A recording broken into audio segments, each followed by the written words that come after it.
Buenos días, estimados estudiantes, futuros colegas y guardianes de la vida en nuestro querido Ecuador. Sean todos bienvenidos a esta sesión fundamental de nuestra cátedra de soporte vital básico. Hoy nos adentramos en el contenido número 3 de la unidad 4 y quiero pedirles que abran sus mentes porque lo que vamos a discutir hoy marca la diferencia entre la vida y la muerte en cuestión de segundos. Vamos a desglosar el protocolo avanzado de soporte vital en trauma, basándonos en la 10ª edición del PHTLS, pero no lo haremos como robots que memorizan una lista. Vamos a analizar la fisiopatología, la intervención clínica precisa y algo vital para su futuro profesional, el marco legal ecuatoriano que nos protege o nos condena. La medicina prehospitalaria ha cambiado. Ya no nos basamos en siempre se ha hecho así. Ahora nos basamos en evidencia científica rigurosa. Y el cambio más grande, el cambio de paradigma ontológico que deben tatuarse en la corteza cerebral, es el paso del ABC al XABCDE. ¿Por qué este cambio? Históricamente nos enseñaron que la vía aérea A era lo primero porque el cerebro muere sin oxígeno, pero la guerra lamentablemente es una gran maestra de la medicina. La experiencia en conflictos recientes y el análisis de datos civiles nos han enseñado una verdad aterradora. Una hemorragia arterial exsanguinante, digamos una lesión en la arteria femoral por un accidente de moto en la avenida Simón Bolívar o por una herida de arma blanca en un asalto, puede matar a un adulto promedio en un lapso de 2 a 4 minutos. Ese tiempo es significativamente menor al que requiere la hipoxia para causar daño cerebral irreversible. Por eso, la X, la hemostasia de la hemorragia exsanguinante, es ahora nuestro paso cero obligatorio. Si no paran el sangrado, no importa qué tan bien intuben al paciente, va a morir vacío. Entremos en la ciencia de la X. No se trata solo de poner un trapo. Debemos entender que la hemorragia masiva desata lo que conocíamos como la tríada de la muerte: acidosis, hipotermia y coagulopatía. Pero la ciencia avanza y ahora hablamos del diamante de la muerte, porque hemos añadido un cuarto jinete del apocalipsis, la hipocalcemia. Cuando hay trauma severo, se activa una coagulopatía inducida por trauma. No es como la hemofilia. Aquí el cuerpo, debido al shock, activa la proteína C, que tiene un efecto anticoagulante sistémico y profibrinolítico. Es decir, el paciente destruye sus propios coágulos casi tan rápido como los forma. Esto ocurre antes de que ustedes le pasen la primera gota de suero. Por eso, nuestras intervenciones deben ser agresivas y tempranas. Para controlar esto en las extremidades, el estándar de oro es el torniquete comercial moderno. Olvídense de los mitos de que el torniquete causa amputación inmediata. La evidencia nos dice que un torniquete puede estar puesto hasta 2 horas con un riesgo mínimo de daño permanente. En el contexto de violencia que a veces vivimos en ciertas zonas del país o en situaciones de difícil acceso, aplicamos el protocolo High and Tight o alto y ajustado. Esto significa que si están bajo amenaza o no ven la herida por la ropa, ponen el torniquete lo más arriba posible en la extremidad, sobre la ropa, para asegurar que cortan el flujo.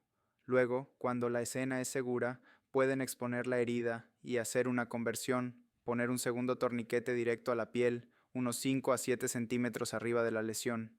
Y escuchen bien, el torniquete duele, causa un dolor isquémico severo.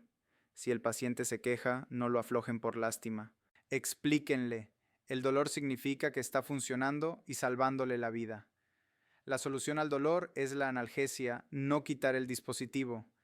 Pero, ¿qué pasa si el sangrado es en la ingle, en la axila o en el cuello, donde no entra un torniquete? Ahí usamos el empaquetamiento de heridas o wound packing. No es poner gasas encima, es meter la gasa adentro, hasta el fondo, buscando el vaso roto y comprimiéndolo contra el hueso. Usamos agentes hemostáticos. Los mejores hoy en día son los que tienen kaolin, como el QuickClot, que activa el factor 12 de la coagulación, o los de quitosano como el Celox, que se pegan a los eritrocitos por carga eléctrica y funcionan incluso si el paciente tiene hipotermia o toma anticoagulantes. La técnica es identificar el punto de sangrado, rellenar a presión y mantener esa presión manual durante 3 minutos si es agente hemostático o 10 minutos si es gasa normal. Además de la mecánica, tenemos la farmacología. El ácido tranexámico o TXA es nuestro aliado. Este fármaco evita que el cuerpo destruya sus coágulos.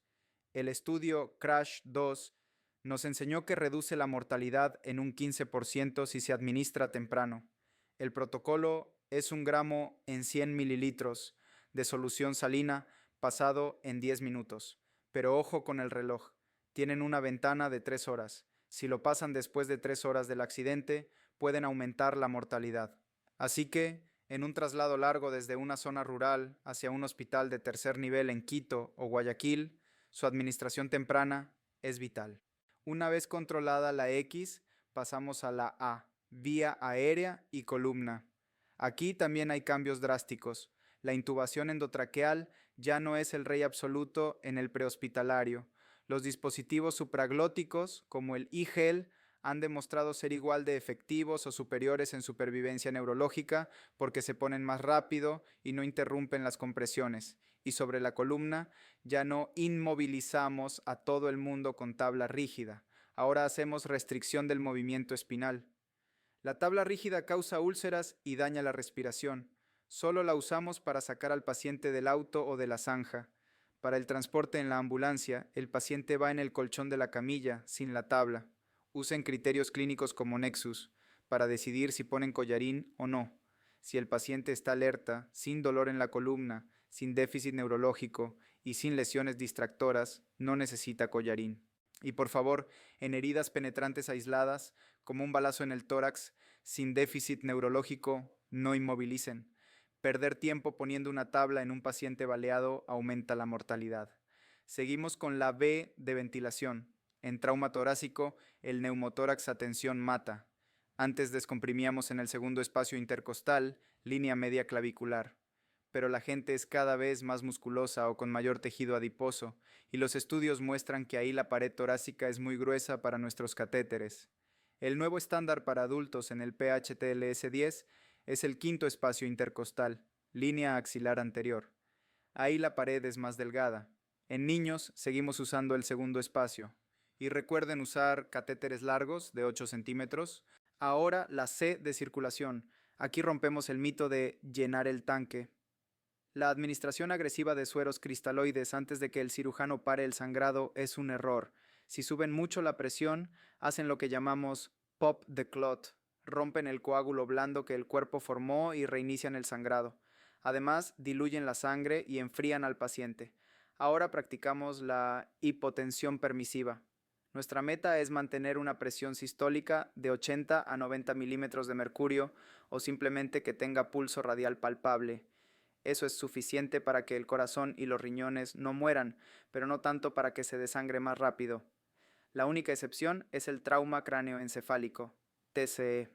El cerebro herido no tolera la hipotensión. Si hay TCE, necesitamos una sistólica mayor a 110 para asegurar la perfusión cerebral. Si van a reponer volumen, lo ideal es sangre entera. Si no tienen sangre, administren plasma, glóbulos rojos y plaquetas en proporción 1 a 1 a 1. Y aquí entra el calcio. Las bolsas de sangre tienen citrato para que no se coagulen. Ese citrato atrapa el calcio del paciente y causa hipocalcemia severa, lo que para el corazón. Por eso, en transfusiones masivas, debemos administrar 1 gramo de gluconato de calcio o cloruro de calcio. En la D de déficit neurológico, recuerden que la escala AVPU tiene buena correlación. Si el paciente solo responde al dolor, P, o está inconsciente, U, probablemente tiene un Glasgow menor a 8 y necesita vía aérea avanzada. Y en la E de exposición, la clave es la temperatura. No desnuden al paciente y lo dejen así. La hipotermia detiene las enzimas de la coagulación. Si la temperatura baja de 32 grados, la sangre simplemente no coagula. Cubran al paciente. Suban la calefacción de la ambulancia. Prevenir la hipotermia es más fácil que revertirla. Quiero tocar brevemente situaciones especiales que vemos en nuestro medio. Primero, el trauma en el embarazo. Después de la semana 20, el útero aplasta la vena cava si la madre está boca arriba, bajando el gasto cardíaco un 30%. Siempre, siempre desplacen el útero hacia la izquierda manualmente o inclinen la tabla. Salvar a la madre es la mejor forma de salvar al feto. Segundo, el síndrome de aplastamiento, común en derrumbes o accidentes industriales. Si una pierna ha estado aplastada por horas, al liberarla se sueltan toxinas mortales como potasio y mioglobina que paran el corazón. El protocolo es hidratar agresivamente antes de liberar la compresión y tener listo bicarbonato y calcio para manejar la hiperpotasemia.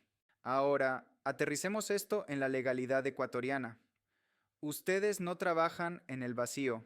El artículo 146 del Código Orgánico Integral Penal, COIP, tipifica el homicidio culposo por mala práctica profesional. Esto sanciona la muerte causada por infringir el deber objetivo de cuidado. ¿Qué significa esto para ustedes? Significa que si existen protocolos como el PHTLS-10 o las guías del MSP y ustedes no lo siguen, están en riesgo. Si un paciente muere desangrado porque ustedes no pusieron un torniquete, por miedo o ignorancia, eso es inobservancia de la Lex Artis y conlleva responsabilidad penal. Pero si ustedes siguen el protocolo, documentan su actuación y el paciente fallece por la gravedad de sus heridas, la ley los protege. Además, en escenas de violencia, que lamentablemente son comunes, ustedes son el primer eslabón de la cadena de custodia. Al exponer al paciente, nunca corten la ropa a través de los agujeros de bala o puñaladas. Ahí está la evidencia balística. Corten por las costuras. Si encuentran proyectiles, deben entregarlos a la policía judicial con el formulario respectivo.